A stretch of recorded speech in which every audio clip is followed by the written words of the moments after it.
We live in a time where masculinity is shamed and men don't know what it means to be a man.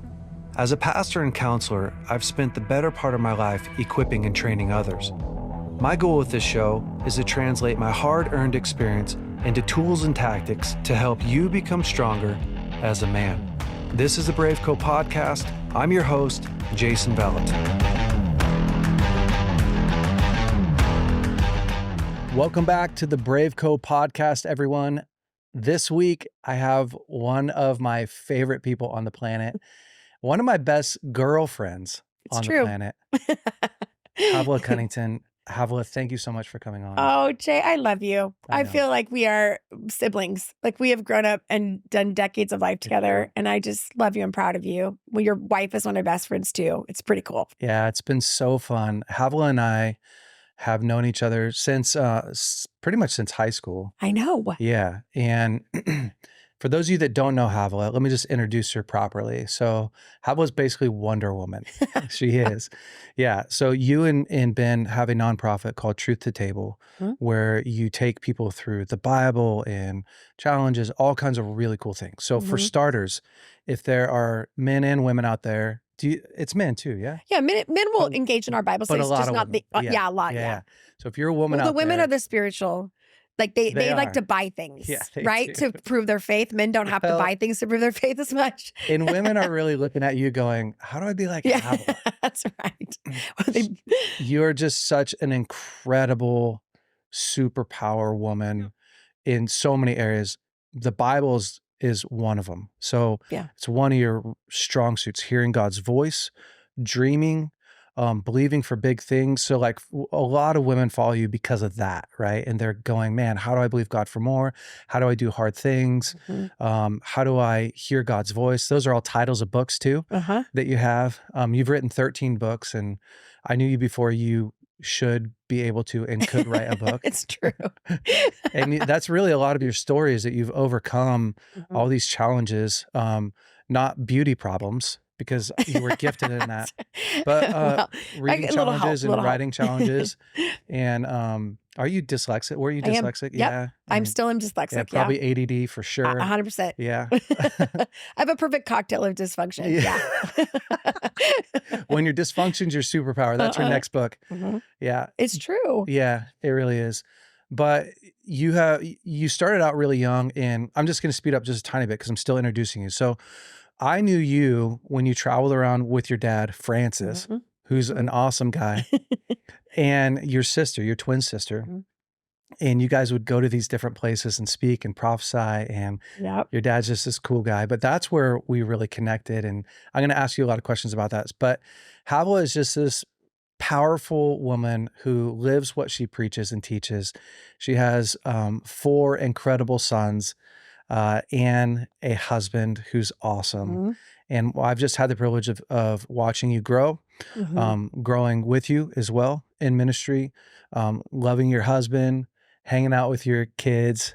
And then my wife and you have been in a small group for 8 years or something like that. So our worlds are so intertwined and interwoven. But I love to have you on the podcast for several reasons. For this week, we're going to talk a lot about how husbands and wives interact, and how do we lead, like how do we help empower and lead and our wives when they have different giftings than us. And you and Ben have written a masterclass on that. But before we do that, I just want to start out a little bit. What was it like for you growing up? We don't have to spend a ton of time on this, but growing up in the church, starting to travel and speak, and then realizing that you were born for a bit more than just speaking and just traveling, although you do a ton of it, and you go all over the world. And because back when there wasn't a lot of women doing it. So it's easy to look at maybe where you're at now, because the bar and the where men and women are at is way more accepted than where you guys started. Absolutely. There was Joyce Myers. Yep. There was Lisa Bevere. There was, you would probably know better. Yeah. Marilyn Hickey would have been an old one. Yes. But mostly wives of men that led would do some leading. Yeah. Yeah. The Beth Moore was The kind of, pastor's wife. yep, the pastor's wife. Man, you didn't want to be a pastor's wife growing up. I mean, a lot of women were obsessed with marrying the pastor's son. I mean, everywhere I went, and I didn't put it together until later that was their out to being powerful. Like they needed to lock that in so that they could actually, not every woman Yeah. that did this, but there was a subconscious drive. And I think it was partly because they felt called to ministry, but it was really their Yeah. ticket to having some authority to do it. Yeah. What was your entry into that, and how did you navigate your way up in through that culture and get to a place where you actually felt permission to grow and dream and build? Like, what Yeah. was your process in that? It's interesting because I agree with you. And I'm sure a lot of people that are listening, we didn't grow up with women leading. It was just not our thing. And I have a very similar, my dad was a leader, but our moms are similar, where my mom is very productive, very strong, has an opinion, but doesn't need to be on a platform to say it. Yeah. Doesn't, and is very happy to like co-labor with her husband, but doesn't need all the accolades that maybe our dads did. And so I grew up in that. And then I'd never seen a woman lead other than worship, lead some children's ministry, Christmas moment. I just hadn't seen any of that. So I didn't have this, like, I want to do this because I didn't see it. So there wasn't this inner narrative of, I want to make this happen. I remember listening to Joyce Meyer on tape back in the day, thought it was a man for a few minutes because her voice was very like Tracy deep. Chapman. Right, exactly. I mean, you didn't know. Song, Exactly. Of course. So, and just listening to her, I mean, I remember thinking, this is a woman, she's teaching, and you could hear the thousands of people that were responding, and I loved it. But I was bent more towards music. And I thought because worship was our world, I thought I'm going to go that direction. And so I didn't have this, like, I want to be a preacher. I want to speak. I'm not a very academic person. I'm not super educated. I'm a communicator by nature, more of a convincer. Yep. And an antagonist. And so that was my world. So it wasn't until I started to like practice certain things that I start to enjoy it. But I would lie to everybody if I was to say I loved it and I wanted to do it. I spent probably a decade in full anxiety, but knew that God had called me to do it and did it as a sacrifice and did it because I knew that was on my life. And then you know how you get from that, this is really hard, to like that sweet spot of like, I know how to do this now. And then you enjoy it. Yes. Yeah. And now I really love it. I love it. That, to me, that really does grasp what public speaking is like. It is. It's sheer terror followed by hard feedback 100% for a long time. And then you have this moment where you start to go, oh, this is my message. This is what I'm good at right here. Yep. And when you learn how to play in that ball field a little bit, it's so much easier. So much easier. Well, I think Mel Robbins was the one that coined that. She said the same emotion that fear is the same as anticipation and excitement. Yes. And so she talks about that if you can redefine, I'm not scared, I'm excited. And I think that mileage does that. Like once you put the mileage on, you're like, oh, I'm not scared, I'm excited. Yeah. So I'm at the stage of excitement. But for probably a decade, I would have said it was sheer terror. And I can still get anxious and I can still feel nervous. But if I can just reframe it as I'm excited, that's different. Like game on. Yeah. Right? Game on.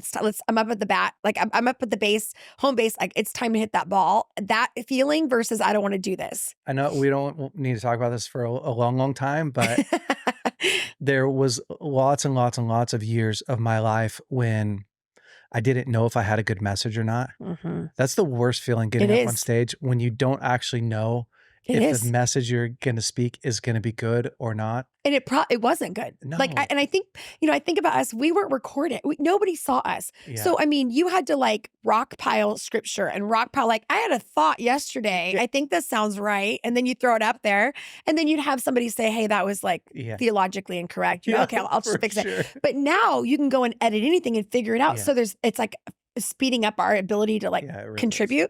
But back in the day, I'm so grateful that things were not. I mean, my theology was weird. My concepts were immature. And now I have more grace and compassion. I was way more, intense and neurotic about things that I'm like, I don't think God cared about at all. So, people liked yelling. They liked you to just preach. And now it's like, you get older and you go, it gave an emotion, but it wasn't, there's no substance. Is perfect. So you got to a spot in your life. I mean, you've definitely gotten to your spot in your life where you've become an expert at teaching and speaking and sharing and your message and your story and really figuring that out Yeah. and conquering that. At what point did you realize like, this is who I am, this is what I like? Yeah. I mean, again, you and I, we have kind of these side hustle slash loves, and one of them is psychology, and one of them is the study of the brain and how your brain works and what it looks like to grow.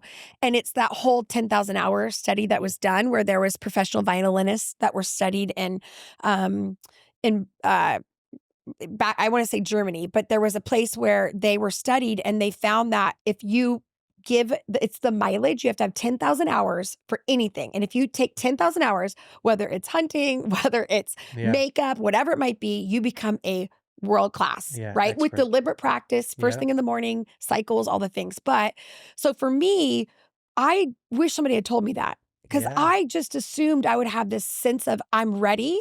I had no idea the power of mileage. Yeah, I that's had real. no idea that you just doing the thing in front of you every day, getting up, trying it again, preaching again, deleting it, starting again, like doing that over and over and over. It was like something shifted and it was like the mileage clicked in that 10,000 hour. And I went, oh, I can do this. And so once you hit that, it's a really beautiful place because, and I remember someone, again, I don't know who said all this stuff, but someone said, when you go see your favorite artist, you don't want them trying out every new song. You want them to No. sing your classics, your Yes. favorite. You're like, Yeah. don't play that Throw new a couple in stuff. there. Right. Like if you go to worship, you're like, I don't want to hear your new song. Like I love you, but can you play like a worship song I can sing and Yes. want to play? Well, that's what I think I've found with even as a minister, like you only have about 4 or 5 life messages. Yeah. You only have about 4 or 5 things that are yours. And instead of trying to be amazing and revelatory and brilliant in every other area, you just lock into what you're good at. Yeah. You understand what you suck at and you go, I don't touch that. I stay I stay in my lane. And there's something freeing about that. There's something to say It's like, true. this is my lane and I'm okay with it. And I'm good at this lane. So I think part of my immaturity was trying to be good at everything and Yeah. doing a bunch of things. 100%. And then also comparing myself to somebody who's an expert in one area that they had continued to work on. Yep. And then all of a sudden I'm like, oh, I haven't Yep. given any hours, but I gave 10 hours this week and I should be Yep. good. And then also just I don't even know, just the mileage of like, here it is. So for me, I'll never forget, I started at 17 and I'm preaching for years. I mean, a decade and then a second decade. And about the 20-year mark, I was invited to teach at Jesus Culture. And it was in a kind of arena in LA at at some arena and thousands of people, biggest room I'd ever preached to. And when I got up, I felt this eerie peace. Like it was like this unbelievable ease. And it shocked me because I thought this is when I should be like, I'm going to throw up. I can't Yep. get up there. But once I got up there was this like, I was ready.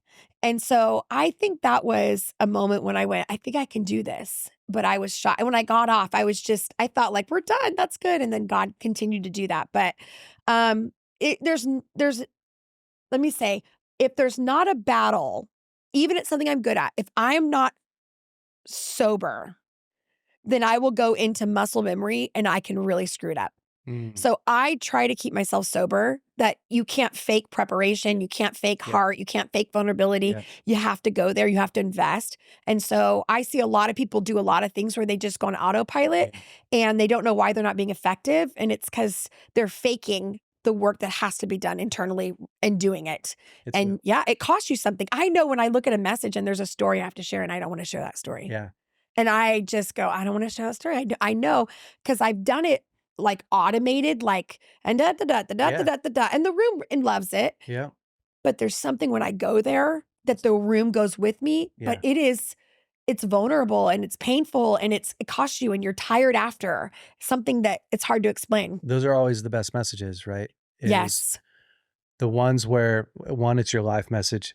You have conviction, you have passion, and then you have your story behind it and interwoven into it. And you know what helped me for a long time was I wasn't great at delivering for a long time, and I'm still growing in it like a lot. I've seen you deliver some phenomenal words, Yeah, Jay. not anywhere, Mostly outside of home. Yeah. I've seen you compare, but you're exceptional when I've seen you just be exceptional. A turning point for me was I preached for a long time, and then I just like probably a lot of preachers do. I got down and I was really struggling with how did I do? Did I do a good job? And in that moment, I heard God say, "Hey, you're preaching for the wrong reasons," which Mm. we've all had this moment. And I was like, okay, what do I do? He said, don't preach to do a good job, preach to change a life. Wow.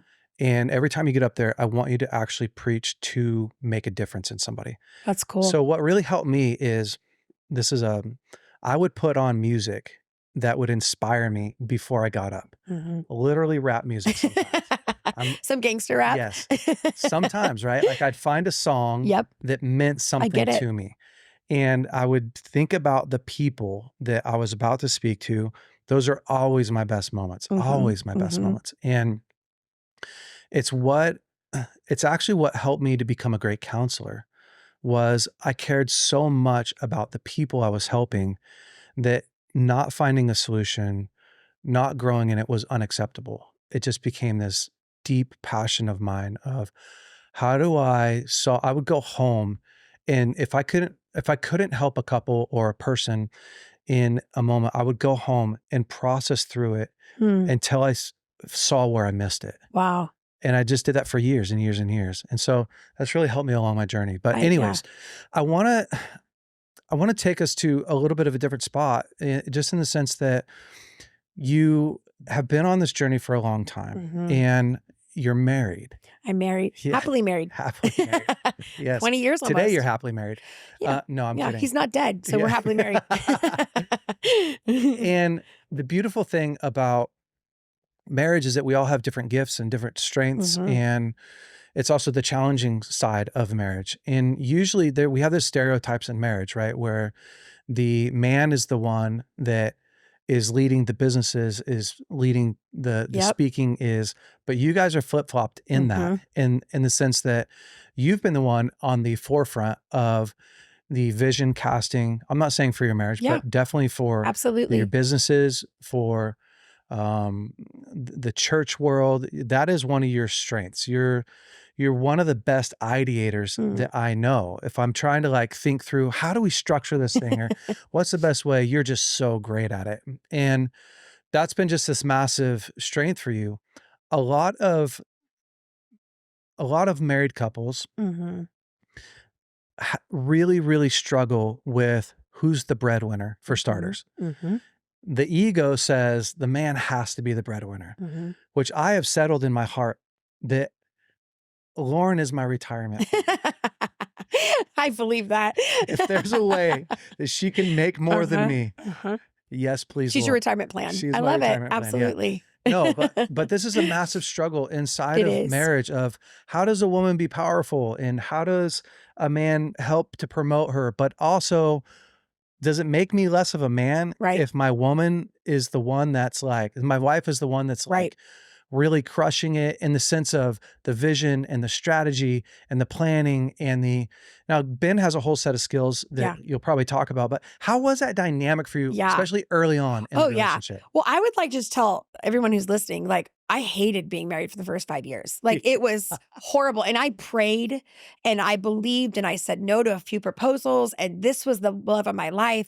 And I remember you were single for a long time. I was single till I was 27 and Which in Weaverville times, that's like forever. It's like I'm literally an old maid. You were almost unfertile. And I had said no to marriage twice. So I knew like I had waited for the right one because I remember wanting to marry for love and I wanted to marry for excitement and to be attracted and not marry for position or opportunity. Yeah. So that was important to me. My parents have been married for over almost 50 years and they love each other. They're polar opposites. Like if they didn't have God, they would not be married. Like that's just the truth. Yeah. But I really got a front row seat to watching like a real marriage. And I'm grateful for that. They didn't hide it. They were like, I saw them argue. I saw them go through it. I saw them be annoyed, but I saw them reconnect and try again. So that was very helpful. Again, sometimes it's annoying to watch your parents fight over the things that you fight over and you think, can you just hide some of that? Because like you're 30 years in and that's still annoying. Yeah. That feels like a life sentence. So stop. I've got it. You know what I'm saying? Yeah, like please.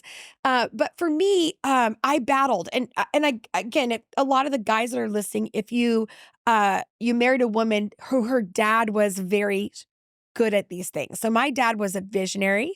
He was a provider. He was a decision maker. And so when I was getting married to Ben, I went into a counselor and I said, I'm concerned. Yeah. This guy, I He's love not him. my dad. Like, I have the hots for him, but he doesn't have it. Thus saith the Lord. He doesn't have a vision. And I'm concerned, like, I'm afraid that he's not going to like lead us. And again, I was at the point where I wasn't looking for ideas. I had ideas. Yeah. But I remember this guy, Pastor John, said, you know, Havilah, you see leadership as decision-making, as problem solving, but not all leadership is that. Leadership has different forms, and his type of leadership is not that. And you kind of have been sold this bill of goods that that's what leadership is, but it's not the loudest person in the room. It's not the most decisive person in the room. It's the person that is most in control of themselves and can articulate what matters to them, and they can lead themselves, which people follow. So I remember that battle. And then I remember this angst of like, you know, because again, you might even hear that for a man that he needs to provide. But what we're told as women is you're controlling, you're dominating, you married an Achan, you're the Jezebel. Like there's a lot of narratives, you right? ladies are definitely dodging that Jezebel thing. 100%. Yeah. And there's this narrative that follows that. So when you're a strong woman, that does come at you. And there's a lot of assumptions that, oh, if you're strong here, you must be strong there, which isn't true. And that some of those perceptions were really hard for me because I know there's a lot of judgment of, wow, you're a lot. And I'm like, I'm a lot, but not at home. I go into my masculine in these environments, but at home, I'm in my feminine and I like that. Yeah. So anyway, I had a hard time with that. And I had to really begin to understand that we are doing life together. Like ministry can come out of that, but God didn't give me, again, this is just me, but he didn't give me a ministry partner. He wasn't like, let's get you together so we can do ministry. That's great. I'm like, no. I think marriage is a choice, a full choice that God does not say, that's the one, you have to marry them. And then we're somehow bound to what he wants and we got to put up with it. Yeah. And this is what we were sold. I mean, we were taught this in church. There's one for you. You got to marry that one and that's going to be it. And then what happens when it falls apart? What happens when you don't like that or you don't have the attraction or whatever? And what I found was, I remember calling my sister and Ben and I were just about to get married and I was battling. I'm like, this is not the picture I had, but my whole heart is here, but what? And she said something to me I'll never forget. She said, you know, Havilah, type A guys are fun to work with, but they're not fun to live with. It's true. And when she said it, and she said, you're marrying someone that you want to live with, not someone you want to work with. And so I really think it's important in marriage. Like you have to deconstruct that. Now, if you minister together, great. Yeah. But that has to be a full, powerful choice you both make. It can't be something that God made you do because then you'll feel bound to that, right? So then another thing I found is that sometimes when you marry someone similar to you, there's a competition that happens. I have a lot of friends that are in marriages where there's a competitive sense of it's my turn. No, it's my turn. So I began to see the gift that I didn't have a competitor. I had somebody who had no problem finishing it for me. So here's what I found. There are people in the Bible very clearly that are the communicators. They're the vision casters. We're going to build this. We're going to do this. Most often, they're not the ones that do it. There is somebody behind the scenes that actually makes the vision happen. Yeah. And that's what I married. I have a lot to say, but he is the one that finishes everything for me. And I'm so grateful. But all that to say, there have been some times that I think we've had a lot of tension where I have wanted him. I wanted something from him that he couldn't give me. Yeah. I wanted him to say, this is what we're doing. This is where we're going. And I couldn't get it. And so then I would attack him. You don't know where we're going. You need to tell me where we're going. You know, I'm not doing anything until you decide. And what I found was my own insecurity of me not trusting God, knowing what God was going to do, that he was my ultimate leader. He was going to take care of me. I put all on him and wanted him to come out of his personality to function in a way that would make me feel safe and make me feel like we were okay. And I had to realize that that was my own insecurity. Honestly, I feel like that should be a message at a women's conference. For reals. Because we do, as a man, have this one responsibility to lead, which is great. Yep. And you can look all through the Bible and go, that's 100% accurate. It doesn't necessarily mean that we have the vision for everything. Right. And Nor he said, should you have it. This is something we're sold to men. You yeah, should be a provider and a visionary yeah, and know what the next step is and start 8 businesses and, come home and be the one that cries with your wife and yeah. holds her, her tear, rubs her tear, and the best dad in That's the right. world. Like, it is an impossible standard for men. It is. Impossible. Yeah. And so we get stuck in this piece of like, well, I have to come up with a vision, or I have to come up with this strategy that I actually don't really have. It's not No. necessarily my gift. Men, we are responsible to lead in that. So I just love that you guys were in this spot, and that you're able to work through and suss out like what Lauren and I do is whoever's the most gifted in the area often takes responsibility for that. Absolutely. And it's so freeing. It's just amazing when you have a gifted wife. You don't have to do very much. Seriously. Yeah. Oh, I wait, you're the basically most just gifted in that. show Finances, up. yes. Yeah. Relationship, yes. Kids, Yeah. you know what? Let me know. Yeah. Yeah, I don't Yeah. mind. I'm not good at Yeah, I that. don't do anything. I Oh my like that gosh. I like that Yeah, semantics. it's been great for me. What a vacation. But I do love that you have helped to affirm Ben, believe in him, respect him without going, come up with the vision for us. There's probably a lot of guys right here, literally right now, that are going, oh my gosh, I see what's going on in my marriage. Exactly. I feel so much pressure. Because she's taught that she's supposed to look for that. Is he leading the house? Is he leading where you're going? And so she's taught, don't take over. But there's this part of her that knows what is next. Mhm. And I would say, and this is just for me, I was shocked at we didn't have the tension in our marriage, in our home, but the way the world treated my husband, Yeah. the way they treated Ben Yeah. was derogatory. They would say, now what do you do? And she's so busy doing this. And I would think he is the brains of the operation. He's doing more. Yeah, I mean, sure. I'm on the stage, but he has all 4 kids at home. He's running our ministry. He's running our staff. But there was something about that I will say, and any man that's on here that's married to a strong woman, like, I'm so grateful that my husband he's very confident, which you would think that somebody more passive wouldn't be, but he's more confident than I am. He You has have no to be. problem, like, no big, like, if that's what you think, great. But he also, any insecurity, he's owned and he's been able to work through that.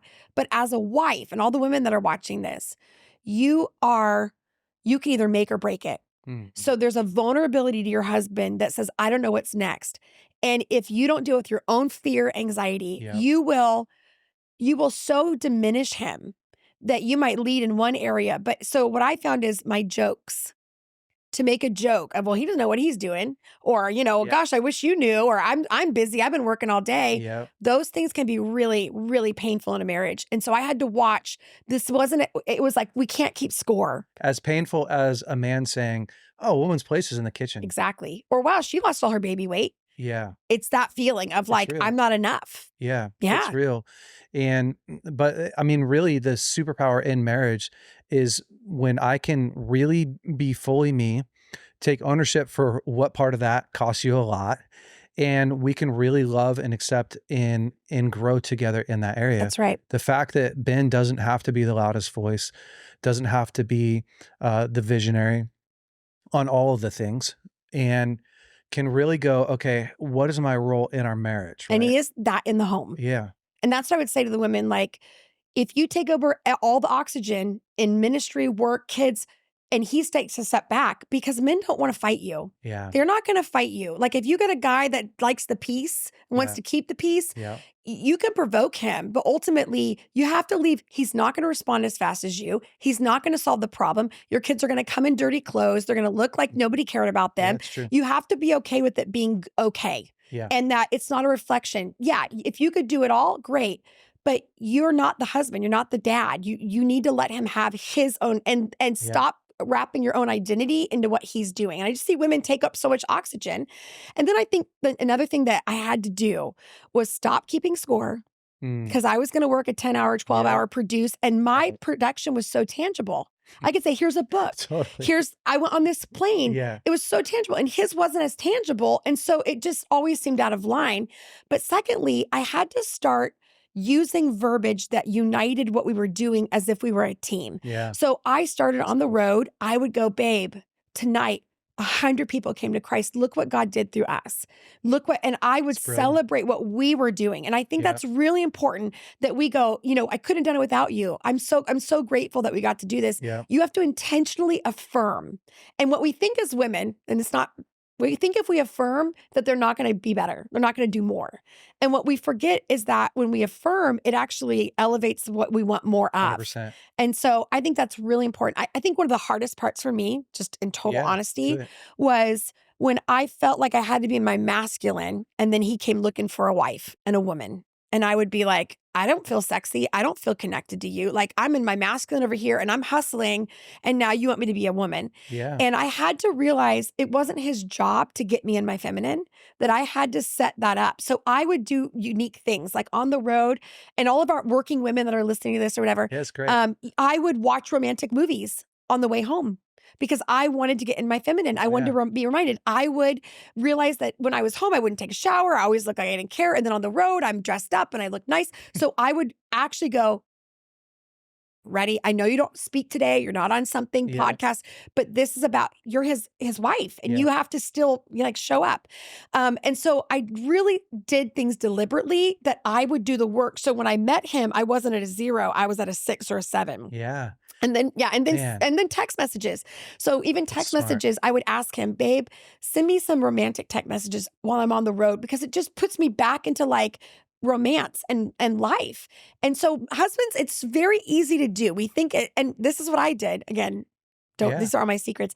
I have a little note in my phone that has 50 sexy text messages, right? that I got off the internet. Yeah. All of you husbands that are listening to this, GPT. I am telling you, and I would copy and paste and send one. I would just send 1 or 2 on the road. And I was shocked at just the copy paste, just didn't have to come up with it, didn't have to think of it. But if even husbands that were at work would spend 5 minutes in their car before they get home and just copy and paste a sexy text message, not a let's get it on. She doesn't want to hear that every day. I got it. I noted. Yes. I get the gift that keeps on giving. I get it. But just the simple, I love this about you or whatever, copy and paste. Don't make it more than it is. I agree with that. I tell guys all the time, you should have a spot in your calendar that's reminding you to make these connections with your wife. 100%. It's so easy. I love that you took, one, tons of pressure off of Ben, like we've talked about, but then 2, you've really worked on yourself to go, how do I affirm who he is? How do I respect who God's given me? How do I believe in him? Because for a man to feel respected, to feel believed in, and to feel in a lot of ways nurtured, loved, cared for is so massive. And it's very true. A lot of women go, I'll respect you when you do more than me. Yes. I will believe in you when you're doing unbelievable things. I will nurture you when I've been all taken care of. Yeah. Guilty. And the truth is that life doesn't work like that. It doesn't. And ultimately, I am more than my ministry. I'm more than what my production. Mm-hmm. And when I can have someone a safe place to land, someone that sees me and loves me for who I am, who sees the darkest parts but still says yes, you have to put that as wealth. That's what they bring to the table. It's not a paycheck. Yes. It's more than that. It's wealth. Yes. I feel like we just put everything on a dollar. You could have a guy that provides wonderfully and is completely checked out. Yeah, or a competitor. We've got to stop evaluating value by contribution in that way. Now I've met Dave Meyer. I've met Christine's husband. I've met a lot of these men. And what I love about him is the best men that are married to these strong women, they're not proving themselves. They're not trying to get in there. They're okay with the world not understanding it. Yeah. And I remember even when I'd be on the road, I would do something and I would get a text from the wife, can your kid come play? And I'd be like, I see you have to text my husband. And they'd go, that's weird. And I remember kind of feeling shame, well, we don't interact this way. And I just had to realize whatever happens out there, and I go to this phrase that's very common, it's us against the world. Yeah. But it is really important when you have a strong wife, you kind of need to pair up and partner up and go, whatever works in here is what matters, and anything out there. And I'm not going to fix if someone doesn't respect you. If someone doesn't respect Ben, it's not my job to fix that. Yeah. It's true. It actually makes him look weak when I go, well, Ben has an idea. And we see it, right? Well, Ben's so really amazing. You should hear Ben's thought. You're like, oh, stop. Please don't do that. Please don't do that. Yeah. Because ultimately you're reminding him that he doesn't have what it takes to say whatever or whatever. Yeah. So for me, it was letting him, and again, I wish I had said this sooner, but it was allowing him to peak later than I thought he needed to, like Mm. to actually win later. Yeah. And then be like, people go, I didn't see that. Wow, he did that. And I go, yeah, I knew that 5 years ago, but I had to withhold that so that I would not belittle him or underwrite what is going to happen and allow that space and the tension to be there. Yeah. I don't have to convince my family that Ben's worthy. I don't have to Yeah. convince the world that Ben's worthy. I know he's worthy. And we have had it out. I'm like, this sounds like, oh, it's so nice. Like we have cried, we have You guys fought, developed all this. we have developed, and to a point now where we just go, we're too tired to even do that. Like, you get in marriage, you're like, do we want to have a Yeah. sleepless night? Not really. Like, can we talk about it in the morning? Yes. Yeah. It's But true. now having 4 boys. So I live with 5 guys. And what I've learned is women do it so wrong. And I didn't know that. I didn't know that men were so uncomplicated and so like Yeah. most marriage problems, I think, are women problems. a- I hate to say that, but it It's is a lot. true because we are different. Yeah. And so I found it with myself. And then another thing is understanding that it's not going to be the picture I wanted it to be. Mm. I wanted the picture of him sitting next to me. I Yeah. wanted him doing these things with me. And I had to die to that picture. And that was painful. But it Yeah. didn't diminish who he was. It was that there was a different picture that God Yeah. had. And so when there was pain, it was because I was forcing a picture. I was forcing an imagery that I had in my brain that thought, when I get there, I'll feel this. And then I realized I saw a lot of people with that and that fell apart. So ultimately, it's really what's authentic. One of the greatest gifts that you could give to your husband is not trying to get him to be something that he's not I know. because of the pressure of the world around you. And to not get up and defend him, to not go, oh no, Ben, share what you have, to not try to, in a lot of ways, coddle Mm. to him. I never feel more like a child I know. than when someone tries to coddle me. And, but that's a very challenging, hard thing to do. Mostly you're dealing with the woman's insecurity. I mean, ultimately, right, it's your insecurity of what other people perceive your relationship as or perceive him as. And I'm trying to prove to the world Mhm. that he is what I see in him. Yep. And to be able to really deal with that is a beautiful thing. And it would probably help a lot of women to see that, right? Yeah. Because then the pressure from a wife is for him to do more. Now be Exactly. more. Now stand up more. Now be more boisterous. Now, and the truth is, like, she's not unhappy with him. She's unhappy with how other people think he Yes, is. that's it. And I was guilty of that for many years. Yeah. I mean, we've all many been guilty years. of that in different areas of Mhm. our lives, right? Of like, oh no, I'm happy with my wife, but then when I see my friend's wife do more, Mhm. then I feel like I Mhm. want them to respect her like to respect her. Mhm. And I'm trying to get a fish to climb a tree. That's right. Yeah, like, I think healthy marriages, and again, you're the expert in this, I'm not, but it is when the 2 people accept who the other person really is. It's the ground floor of it. It's just the acceptance to say, I don't need you to change for me to love you and to do Yeah. life. And that's where peace happens. And I spent 5 years just going, Totally. but then also I would say it's my responsibility as a powerful woman and all the women that are listening to create a unified front, because the world will try to pull you apart and make you a single powerhouse. Mm. And so I do intentionally do things to be a united front. And one of the things I do is in our home, we have 4 boys, but I really let him lead in most of the areas in the home. Mhm. And I would love to overfunction. And when I overfunction, we Yeah. get in problems. Yeah, it's true. But I have to be okay with it being okay and not perfect. Yeah. And once I do that, everything goes, but I have to realize, like, I can't give my boys masculinity. Yeah. I can give him a lot of things, Yeah. but I cannot give them masculinity. Only he Yeah. can do that.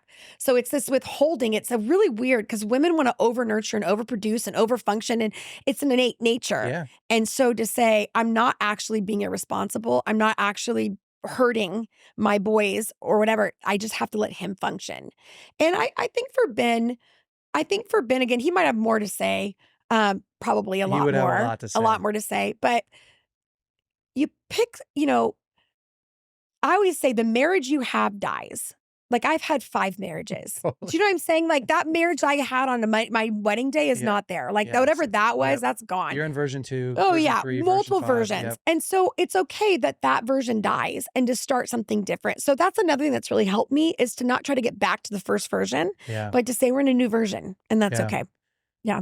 Man, I wanna, what's the like, what do you feel like is the best gift that Ben's given to you in the sense of him being able to promote, support, help you build? Like, what have you seen? Where's maybe a shift come in your relationship where you really could feel your husband leaning in and And helping helping you? me Yeah. and keeping it, like, G-rated. No, I'm kidding.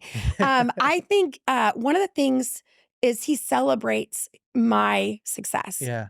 I cannot tell you, all a woman wants is to make her husband proud. Yeah. She wants to nurture. I mean, as much as, you know, a man wants to conquer, but a woman wants to be admired and adored and Mhm. seen. And so, so much of men think that women wanna be what they're doing, and we don't. We Yeah. do things to make sure our nest is safe. Like, Yeah. that's what we do. And I would say for Ben, he celebrates my successes. I'll put a book out, and he'll come and hug me and say, I'm so proud of you." Just the intentional, I saw it. And sometimes this is like makes me get emotional because there are moments when feel like I'm working so hard. And there were seasons. We had 4 kids in 5 years. We're traveling. It's insane. We are not trust fund babies. We are like every Yeah. dollar. Totally. And he would look at me and sometimes he would just hold me and he would look at me in my eyes and say, "You are working so hard. I'm so proud of you. Like, you've done so much." Mm. Just the acknowledgement for him to say, "You have 4 kids and you made dinner last night and you changed the sheets and you did this and look at you took a shower and like look at what you've done. Like, you're trying so hard. You're so cute. I love you so much." I know that sounds funny, but when he kind of reaches the little girl in me and says, "I see you," Yeah. it's like it goes so far. I Yeah. don't know how to explain it, No, but it there's does. something as a woman that Yeah. goes, "Okay, I'm seen and I'm okay." Yeah. And that feels protective. And so, uh, when he does that, I do lose it. And I go, "Oh, you're right. You know, thank you. Nobody's working as hard as me. I made 4 kids." And, I just start, doing the list. And then I would also say, I think, having a sense of humor. Like, he doesn't take Mm. me too Yeah. seriously. So, like, he loves me, respects me, but he doesn't love and respect me like the world loves and respects Yeah. me. Like, he's like, you're a dork." And I'm like, Yeah. "I know." And he can mock me in a good way where it's like, I don't have to present, I don't have to happen. Like, we can be ourselves. And so our sense of humor has been very, very key in our relationship. Yeah. Like, I can text him something in a service and I just feel like he doesn't judge me. He doesn't say, "Well, you're the Havilah up here. You're the Havilah that does this. I Yeah. expected more from you." He's Yeah. just like, "What I got is what I got." And Yeah. I'm happy about that. You guys both love humor. We It's do. such a tool for We you. do. Yeah, Such and a fun they said place of humor is connection. a secret language. Yeah. So it's our pig Latin. Yeah. Yeah, the That's humor. amazing. Yeah. And now you have these secret and guys like humor, but guys like movie quotes. Yeah. I We I do. I was shocked at that. For sure. Yeah, that movie quotes are like a love language for Yeah. guys. Yeah, I had no 100%. idea. Absolutely. That's awesome. Um, in this journey of like really navigating, I would say being a visionary woman, because there's lots of powerful women, whether they are in a home or in business, there's just lots. But I think really being a visionary and being on the forefront of business and leadership, um, what's been some of the most challenging things that you've faced? Yeah. I think even just from the outside, do you have an experience that you're like, oh my gosh, this was really painful. This was super tough. You know, I would say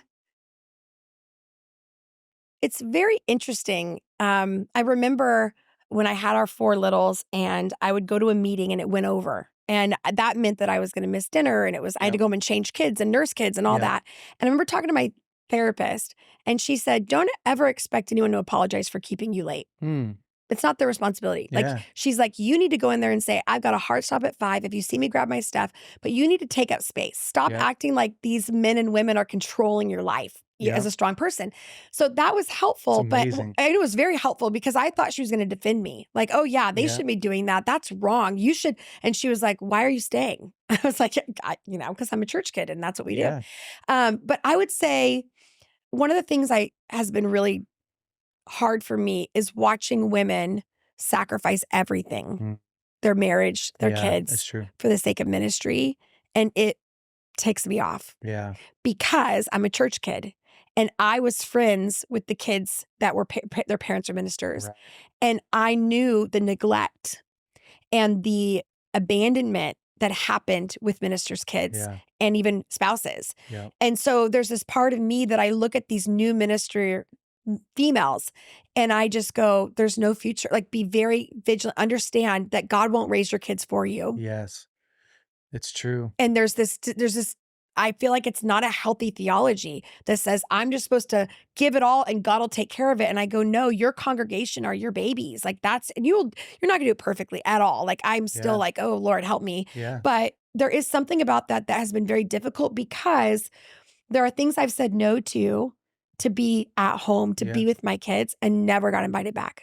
Never got to see the table again. Yeah. And that's a That's the price sacrifice. you have to pay. It is, because in life, when you're a business, you're working the system and you're getting, accolades. Well, in church, you get a lot of affirmation. If you're always there, you're always 100%. busy, you're always showing up. Yep. And as a woman, they won't say, well, you didn't nurse your kid last night, or your kids haven't seen you in 3 nights, or your kid, no one's holding you accountable to that. But as a mom and as a woman in leadership, and all the young women that are listening, or the husbands, I'm like, listen, you have to take a step back and realize this is your greatest stewardship, no matter what the world says. And do not sacrifice your family on the altar of ministry. Please don't do it. It's not worth it. We pick up the pieces every day. You and I pick up the pieces every day from good intention, from people that have good intentions. They love people. They want to sacrifice. But the truth is, we see the pain of your abandonment. We see the pain of you saying, because going home and making your kids spaghetti is not rewarding as it is at a prayer line when you prophesy over somebody. It's just not. There's just no equity in it. And so it's so dumb when you go somewhere and people applaud and you say something and you come home and nobody gets up to even say, hi, Mom. And you go, people like me. People read my books. Totally. You guys are ungrateful. I'm going to go back to where I'm I'm like, and it is, it's almost like a drug. It's a hit because people love you and they show up and your kids don't. And that's just the truth. And so there is a sacrifice to it, but I get very concerned. And I saw in myself that there was a part where I knew I was saying no to strategic, powerful moments that I would never get back. It would cost me forever. And there was a part with women in leadership where people find their tribe, and there's a tribe of women that give it all. Yeah. And there's another tribe of women that don't do anything. And then there's a tribe that's trying to figure out the tension. Yeah.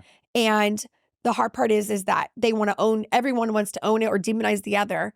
But ultimately, I think it's important to it's not a problem we solve. We go, I'm not that kind of mom.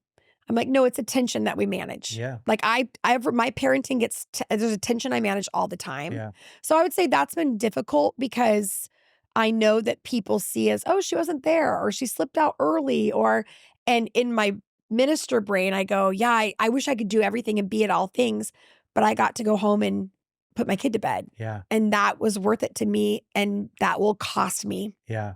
That sounds terrible, but it's true. It's an interesting world that we live in because the world has evolved. Yeah. But our kids haven't evolved. Their needs haven't evolved. It's a great point. The world we've gone from carrying our kids around all the time when they're first born, strapping them onto us, It's true. with cloths, and carrying them around and sleeping in the same little tiny hut or tent, or, under the stars and in a cave. There are lots of different ways that we have done life for thousands of years. Our kids haven't evolved from needing that closeness. That's right. From needing that care, from needing to know that they're the most important thing. They're, just because we live in the information age and technological age, and the world is advancing so quickly, it puts us in a spot where we're having to make these decisions. Mm-hmm. What is it that I'm going to sacrifice? Because you can't feed both mouths at the same time. That's right. Yeah. That's right. I've seen, it's the big mistake that men make too. Yeah. Is I marry my work, I marry my business. Right. And, I'm having an affair with my job. It's, we feel powerful in the places that we're talented, places that we're most gifted. It's true. Places that we're good. And that feels really great, and it's more fun. It is. Being at work is often more fun than being at home. It's true. Yeah. It's very true. Mm-hmm. and being able to, that's why I think living very close to our convictions is really important. When I numb down, when I make excuses, when I spiritualize this thing that I'm doing over here, but Yeah, not this thing over here, I really do see a part of my conscience from feeling what it's supposed to feel. I should feel a pull to that's go good. home when it's uh, a long day. I should feel the pain of having to leave home when the morning starts. I have these little It's so guys good. that love me, that want more time.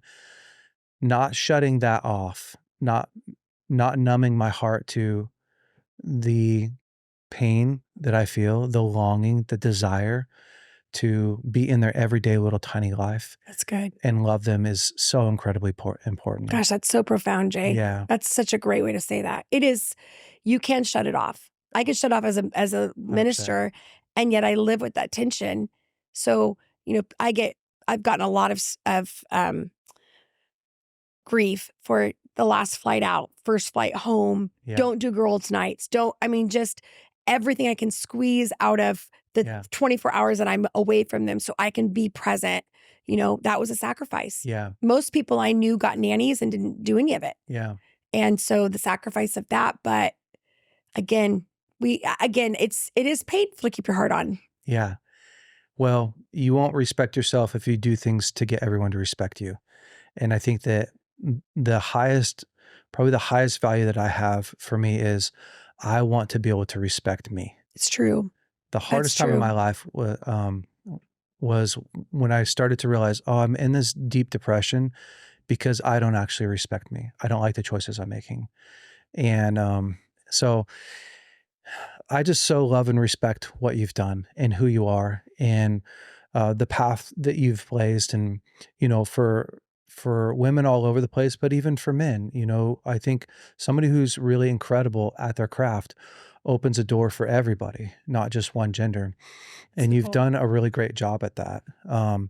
For people who are really, really interested in learning how to write a book, you have an Yeah. incredible I course. know. Is it It's closed right amazing. now? It's open right now, Okay, which yeah. is good. It's gonna close in a little bit, Okay. but we have had 500 people go Yeah. through our school to write their first manuscript in Yeah. 16 weeks, Yeah. and it's for men and women. We've had attorneys, doctors, pastors, people from all over the globe join us for 16 weeks, and we teach you how to write your first manuscript. Yeah. It's called Havilah's Author School. We live in a world where there's so many offers. The all over the I place there's know. offers, yeah, for everything. And some of it's good, right? And some of it's bad. The good side is, man, if you have a problem that you need fixed, you can find someone today. It's true. That wasn't happening It's 20 your years fault. ago. Yeah, yeah. But it's hard to know what's genuine and what really Mhm. works. And what I love about what you've done is you've done it for so long and you have the history and the track record, but also this is your story, it's your journey, it's what you've walked through. The reason why Havilah is an incredible speaker and Mm, author is because she learned, not because you were talented. right. And That's right. it could feel like a slam, but it's not. Nope. Obviously, you have a gift, but there's something that, and I've watched you for years and years and years. I've watched you go, hey, Jay, create a message for when you're at home, a Mm. message that you don't share anywhere else, but create these messages like you have Mhm. so studied and learned and built this. There is a way to do something. I'm going to work on the craft of it. Yeah. Really special. Your It's ability to basically because 'cause learn. I'm lazy and I don't wanna work overwork. No, So I it's wanna because hack you're the system, smart. but also grit. Yeah. Grit, right? Yeah. You're super You don't great. quit. You just Yeah. keep going and you make it. But yeah, it is, I am amazed. I'm amazed. And I will say as you get older, which you probably the less confident I am in everything I've done, like the strategies, it's like, Yeah. this has worked up until now. But when I was younger, I was like, this is the only way to do it. And now I'm like, it could be. I hope so. But someone goes, you should write a book on parenting. I'm like, when my kids live Yeah. until they're Yeah. 18 We and got to like see how love they come God out. and Yeah. don't join the Taliban, Yeah. I'll write that Yeah. book. For sure. But that's there's the tension of like being Yeah. humble to go, I'm not an authority in Yeah. this. And that's what I love about BraveCo. I mean, I have 5 guys in my home, And I have never seen more of a battle for men in this. And I came from an incredible father, and I've had great men around me. I'm privileged. I think a lot of men get slammed for being not good, but I actually have a huge track record of having incredible masculine friendships, leadership, men that have empowered me. But I love what you're doing, and it's a massive thing. And even the question, like, for a husband and a father and a leader and a pastor to ask me as a woman, how did you do this? And how do you do this well? That we've come a long way. Like that is, I respect that. And I think even for the men that are listening to this, I'm like, we've come so far. The fact that you would listen to how your wife can be better or how you can be better husband, like, I'm so proud of you. I'm so proud of the fact you're investing in this podcast and those that are listening. So wherever you are, I want to say, like, to our listeners, if you feel like you're at the dark night of the soul, even with your wife or your marriage or whatever, like, you're going to make it. If you keep going, you will make it. It may not look like you think it's going to look. They might not be with you at the end of it, but ultimately you're going to make it, and it will be better. You'll make it. Guys, if you're interested, there's two things I want to tell you. If you're interested in learning how to write your first book and actually having it done after the 16 weeks. We will have it done by May. And this is my only author school this year. My wife's doing it. I know. I'm so excited. But this is the only author school we're doing this year. We usually do it twice a year. We're only doing it one time. You can join us. It's 16 weeks. It's a 10-hour-a-week commitment. It's called Havilah's Author School. And we guarantee that in 16 weeks, you'll have your first manuscript done. Here's what I want to challenge the guys though. Yes. If your wife has a dream of writing a book, I want you to buy this for her. Just go to, is it? Yeah, it's havilahsauthorschools.com or havilahcunnington.com. We'll put it in the show notes. Go there and invest into your wife. The coolest thing is that you know that you're going to get an outcome from it. So, which I love. Havilah, me too. Me too. Thank you so much for your time. Go ahead. We have Wonder Conference coming up. So, you're good. But I think about you and I, like, you have BraveCo, I have Wonder. So if you're listening to this in real time or before March of 2025, you want to get in on this. We are filling up, but there are women come from all over. We call it a global gathering of catalytic women. And that's what we're gathering, women that want to change the world, believe they can change the world. And so we are gathering in March 19th to the 21st at Bethel in Redding, California. Anybody's open to come. It's really we really focus on women that are leading, whether it's in their home, in their business, in ministry. It's just, it's a blast. The Wonder Conference is incredible. It is. Yeah. So, and then you get excited and then you send your men to BraveCo. It's true. So two things, man. Buy your woman the ticket to the conference and get her the author school. Have a love She will love you. You might get lucky tonight. Maybe. Love you, girl. Thank you so much. I love you so much. All right, guys, stay brave. We'll see you next week. Hey, BraveCo men. Hopefully you loved this week's episode. Listen, if you have not subscribed to our podcast, you are already behind. Go ahead and click right here to subscribe to our podcast. And if you have not watched last week's episode, you can click right here and watch last week's episode. And listen, if you want to upgrade your wardrobe, you can check out some of our new hats that we have in stock and all our other swag. Go to braveco.org and you can look at our store there. Have a great week. We'll see you next week.